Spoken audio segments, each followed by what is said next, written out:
जय हिंद. नमस्ते विद्यार्थी आणि प्राध्यापक मित्रांनो. Mister Akshay Bale SPPU exam update या यूट्यूब चॅनलमध्ये आपणा सर्वजणांचं स्वागत आहे. आत्ताच्या व्हिडिओमध्ये आपण first year BCom semester first 2024 credit पॅटर्नमधील SEC मध्ये बिझनेस अकाउंटिंग फर्स्ट या विषयाच्या क्वेश्चन पेपरचा फॉर्मॅट आणि important questions for study purpose आपण या व्हिडिओमध्ये बघणार आहोत. त्यामुळे परीक्षेला सामोरं जाण्यापूर्वी हा व्हिडिओ निश्चित रेफर करा, जेणेकरून तुम्हाला त्याचा फायदा होईल आणि परीक्षेमध्ये जास्तीत जास्त मार्क्स हे निश्चित मिळतील. या पद्धतीने अभ्यास करा, क्वेश्चन पेपरची तयारी करा आणि इम्पॉर्टंट क्वेश्चन्स हे स्टडी पर्पजसाठी दिलेले आहे, त्यातून जास्तीत जास्त मार्क मिळवण्याचा प्रयत्न तुम्ही करू शकता. तर विद्यार्थी मित्रांनो, बाकी विषयाचे देखील व्हिडिओ आपल्या यूट्यूब चॅनलला दिलेलेच आहे, ते तुम्ही रेफर करा. स्टडी पर्पजसाठी काही क्वेश्चन पेपर पण तुम्ही तयारी करून ठेवा. तर अधिक माहितीसाठी आपण आपल्या यूट्यूब चॅनलला सबस्क्राईब करा आणि टेलिग्राम चॅनलमध्ये सहभागी व्हा. लिंक डिस्क्रिप्शन बॉक्समध्ये देण्यात आलेली आहे. ओके, सो बघा विद्यार्थी मित्रांनो, SECचा ज्याला आपण स्किल एनहान्समेंट कोर्स असं म्हणतो, ते बिझनेस अकाउंटिंग फर्स्ट या पेपर जो काही विद्यापीठाचा विचारला जाणार आहे, तो 35 मार्काचा परीक्षेचा प्रश्न किंवा परीक्षेत 35 मार्काचे प्रश्न विचारले जाणार आहे. यासाठी तुम्हाला 2 तासाचा टाईम अवधी दिलेला आहे आणि पासिंगसाठी तुम्हाला किमान 14 मार्क पडणं अपेक्षित आहे. हा विषयाचा जो काही क्वेश्चन पेपर येणार आहे, तो फक्त आणि फक्त इंग्रजी लँग्वेजमधून येणार आहेत. ओके, सो यामध्ये बघा विद्यार्थी मित्रांनो, इथे तुम्हाला जे काही पेपर सॉल्व करण्यापूर्वी काही महत्त्वाचे इन्स्ट्रक्शन दिलेले आहे, ते तुम्ही काळजीपूर्वक बघणं अपेक्षित आहे. यामध्ये बघा विद्यार्थी मित्रांनो, टोटल तुम्हाला 5 प्रश्न विचारले जाणार आहे. त्यातील पहिली महत्त्वाची इन्स्ट्रक्शन दिलेली की question number 1 is compulsory solve. Okay, त्यामध्ये तुम्हाला पहिला प्रश्न हा कंपल्सरी सॉल्व करायचा आहे. त्यानंतर क्वेश्चन नंबर 2 दिलेला आहे, attempt any 2 questions from question number 2 ते क्वेश्चन नंबर 5. त्यानंतर बघा question number 2nd, 3rd, 4th आणि 5th असे 4 प्रश्न दिले जाणार आहे. त्यापैकी कोणत्याही 2च प्रश्नांची उत्तरं तुम्हाला लिहायची आहेत. या पद्धतीने काही महत्त्वाचे इन्स्ट्रक्शन दिलेले आहे. आता आपण क्वेश्चन पेपरच्या फॉर्मॅटकडे वळूया. त्यामध्ये बघा समोर तुम्हाला स्क्रीनवर दिसत असेल की इथे टोटल तुम्हाला 5 प्रश्न विचारलेले आहे. त्यातील पहिला प्रश्न हा फक्त 5 मार्काला आहे आणि त्यानंतर क्वेश्चन 2nd, 3rd, 4th आणि 5th हे प्रत्येकी 15 मार्कासाठीचे प्रश्न दिलेले आहेत. तर तुम्हाला क्वेश्चन 2nd, 3rd, 4th आणि 5th अशा 4 प्रश्नांपैकी कोणत्याही 2च प्रश्नांची उत्तर तुम्हाला लिहायची आहे आणि क्वेश्चन नंबर 1 तुम्हाला सॉल्व करायचाच आहे. ओके, सो आता इथे बघूया की क्वेश्चन नंबर 1 हा तुम्हाला फिल इन दी ब्लँक्स दिला जाईल. त्यामध्ये तुम्हाला टोटल 5 किंवा 6 तुम्हाला MCQ type fill in the blanks दिले जातील, तर कोणत्याही 5 ची उत्तरं तुम्हाला लिहायची आहेत.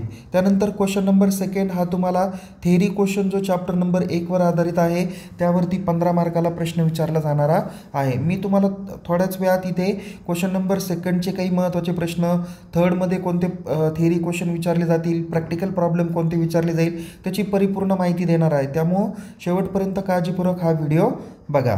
ओके, सो क्वेश्चन नंबर 2 तुम्हाला समजला असेल, जो चॅप्टर नंबर 1 वर आधारित ब्रॉड क्वेश्चन विचारला जाणारा आहे. त्यानंतर क्वेश्चन नंबर 3 मध्ये A आणि B दिलेले आहे. म्हणजे जर का तुम्हाला वाटलं की क्वेश्चन नंबर 3 सॉल्व करायचा, तर तुम्हाला A आणि B सॉल्व करणं कंपल्सरी असणार आहे. तर क्वेश्चन नंबर 3 A मध्ये दिलेला आहे. A मध्ये थेअरी क्वेश्चन जो चॅप्टर नंबर 2 वर आधारित राहील, त्यासाठी तुम्हाला 7 मार्क दिलेले आहेत. आणि क्वेश्चन नंबर 3B हा न्यूमरिकल प्रॉब्लेम विचारला जाईल, जो चॅप्टर नंबर 2 वर असेल, तो देखील 8 मार्कासाठी विचारला जाणारा आहे. अशा मिळून 8 आणि 7 15 मार्कासाठी क्वेश्चन नंबर 3 विचारला जाणारा आहे. त्यानंतर क्वेश्चन नंबर 4 दिलेला आहे, जो आहे numerical problem on unit number 3, तो तुम्हाला 15 मार्कासाठीचा एकच प्रश्न दिलेला आहे. म्हणजे एक प्रॅक्टिकल प्रॉब्लेम आहे, तो तुम्हाला 15 मार्कासाठी सॉल्व करायचा आहे. त्यानंतर क्वेश्चन नंबर 5 आहे, राईट शॉर्ट नोट्स आहे. इथे तुम्हाला 5 शॉर्ट नोट्स दिले जातील, त्यापैकी कोणत्याही 3 शॉर्ट नोटची उत्तरं लिहायची. एका शॉर्ट नोट्सला 5 मार्क आहे. 3 यांची उत्तरं लिहिली तर 5 तरी 15 मार्क तुम्हाला क्वेश्चन नंबर 5 मधून तुम्हाला भेटून जातील. असे मिळून तुम्हाला 35 मार्काचं क्वेश्चन पेपरचं शेड्यूल दिलेलं आहे किंवा स्ट्रक्चर दिलेलं आहे. तुम्ही म्हणताल की सर या उलट इथं तर जास्त मार्क दिसत आहे. तर विद्यार्थी मित्रांनो, या अगोदर सांगितलेली इन्स्ट्रक्शन काळजीपूर्वक रीड करा.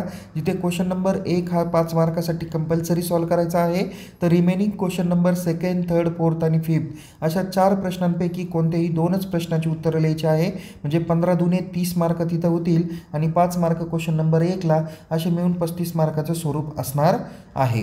ओके, सो इथे आपण क्वेश्चन नंबर सेकंड जो काही ब्रॉड क्वेश्चन बघितला त्यावर आधारित कोणता प्रश्न आहे, तर तुम्हाला माहिती आहे की स्वरूपामध्ये सांगितलं होतं की आपण हा इम्पॉर्टंट थेअरी क्वेश्चन हा तुमच्या चॅप्टर नंबर 1वर आधारित विचारला जाईल, त्यासाठी 15 मार्क्स आहे. इथे मी तुम्हाला जे काही 2 ते 3 प्रश्न दिले जाणार आहे त्यातूनच एखादा प्रश्न विचारण्याची शक्यता आहे.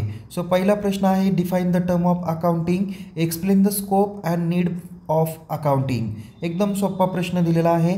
अकाउंटिंग म्हणजे काय त्याचं तुम्ही इंट्रोडक्शन मिनिंग डेफिनेशन लिहायचं आहे, त्यानंतर त्याचे स्कोप काय काय आहे आणि त्याची गरज काय आहे ते त्याचं उत्तर तुम्हाला लिहायचं आहे. दुसरा प्रश्न तुम्ही हा करून ठेवा, explain the functions and objective of financial accounting.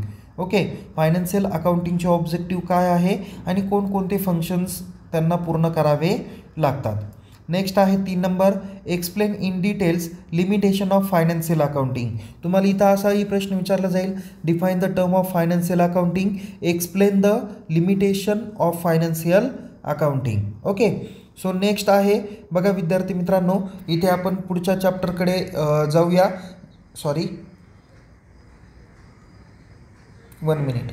Okay, so इथे आता बघूया क्वेश्चन नंबर जो काही तिसरा दिलेला आहे, जो तुम्हाला चॅप्टर नंबर 2वर ब्रॉड क्वेश्चन दिलेला आहे. त्यामध्ये बघा इथे 7 मार्कासाठी तुम्हाला कोणकोणते प्रश्न विचारले जातील, तर इथे दिलेले आहे 3 प्रश्न.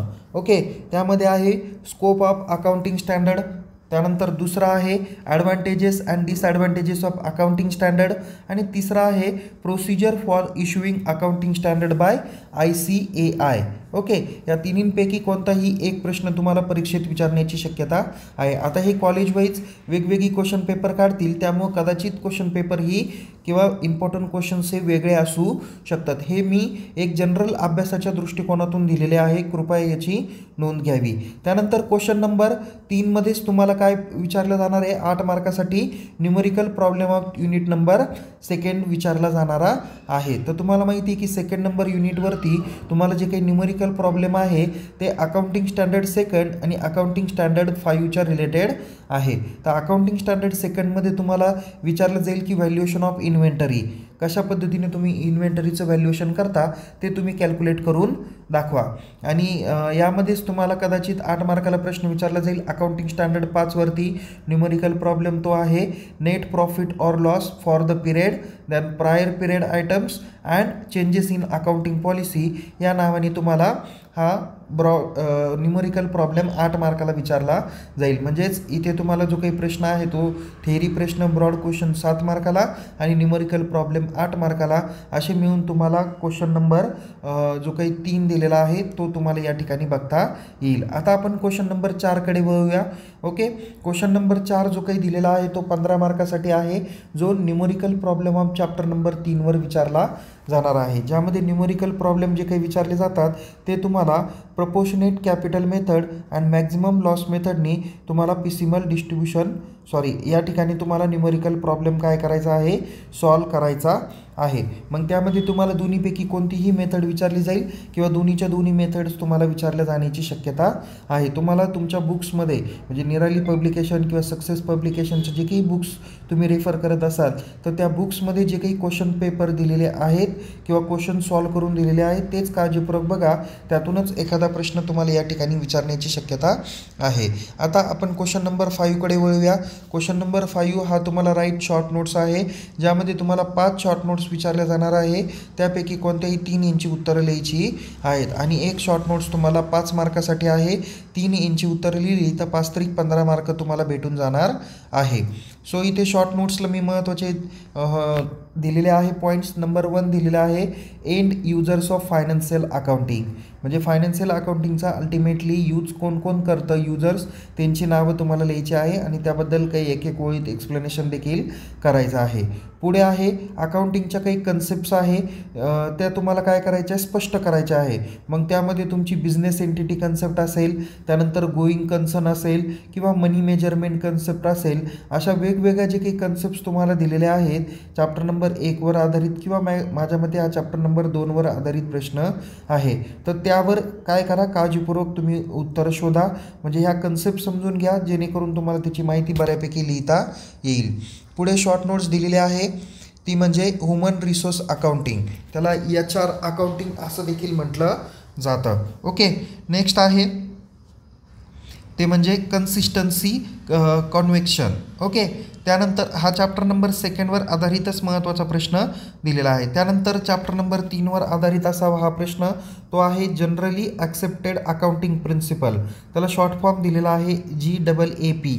ओके, त्यानंतर पुढे दिलेला आहे objectives of accounting standard. Okay, accounting स्टँडर्डचे काय काय महत्त्वाचे ऑब्जेक्टिव्ह आहे ते थोडक्यात 5 मार्कासाठी तुम्हाला स्पष्टीकरण करून द्यायचे आहेत. नेक्स्ट आहे अत्यंत महत्त्वाची शॉर्ट नोट्स आहेत, त्याला आपण अकाउंटिंग स्टँडर्ड 2 म्हणतो, जो व्हॅल्युएशन ऑफ इन्व्हेंटरी म्हणून डिनोटेड केलेला आहे. नेक्स्ट नंबर 8 दिलेला आहे importance of partnership firm. Why the partnership firm is necessary और विच इज व्हेरी इसेन्शियल, किंवा का त्याची गरज आहे ते तुम्हाला इथे स्पष्ट करायचं आहे. पुढे दिलेला आहे लिमिटेड लायबिलिटी पार्टनरशिप. हा पण अत्यंत महत्त्वाचा थिअरीचा पार्ट्स आहे, तो देखील काळजीपूर्वक तुम्ही करून ठेवा.